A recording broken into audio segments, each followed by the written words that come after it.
ترى أعظم دعاء عند أهل العلم في الكتاب والسنة هو ربنا آتنا في الدنيا حسنة وفي الآخرة حسنة وقنا عذاب النار. هذا الدعاء لا تنساه دائما، خله معك لأنه يصلح للدنيا وللآخرة. من أعظم أدعية القرآن الجامعة ربنا آتنا في الدنيا حسنة وفي الآخرة حسنة وقنا عذاب النار. قول الله تعالى ربنا آتنا في الدنيا حسنة وفي الآخرة حسنة وقنا عذاب النار. الإنسان إذا قال هذا فهذا من أجمع الدعاء، والنبي صلى الله عليه وسلم كان إذا دعا يختم بهذا الدعاء. ربنا آتنا في الدنيا حسنة وفي الآخرة حسنة وقنا عذاب النار، يجمع كل خير في الدارين. قيل هو أجمع دعاء وأكمله، ولذلك كان النبي صلى الله عليه وسلم يكثر منه. فقد سأل قتادة أنسا رضي الله عنه فقال له: أي دعوة كان يدعو بها النبي صلى الله عليه وسلم أكثر؟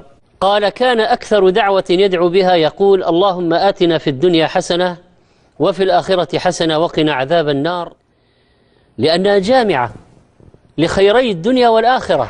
هذا من أعظم الأدعية وأجمعها. ماذا بقي يا أخي؟ ربنا آتنا في الدنيا حسنة وفي الآخرة حسنة وقنا عذاب النار. وحسنة في الحالين تشمل كل أنواع الخير والبر. بعض المفسرين يقول حسنة المقصود بها الزوجة الصالحة، وبعضهم يقول حسنة المقصود بها الولد الصالح، وبعضهم حسنة يقول المقصود بها التوفيق للطاعة، وبعضهم يقول حسنة المقصود بها العلم النافع، وبعضهم يقول هو المال الحلال المبارك.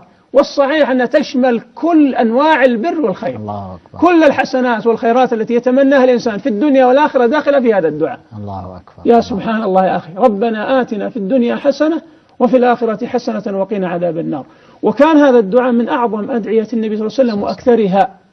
كان من أكثر دعاء عليه الصلاة والسلام تكرار هذا الدعاء. شرع سبحان الله للإنسان في الطواف أن يقوله بين الركنين في أعظم مكان، يعني وأرجى مكان تستجاب فيه الدعوة، بين الركن اليماني والحجر الأسود، أن يكرر ربنا آتنا في الدنيا حسنة وفي الآخرة حسنة وقنا عذاب النار. المبارك أن يكثر من اللهج بهذا الدعاء الجامع العظيم. بارك الله فيكم فضيلة الشيخ.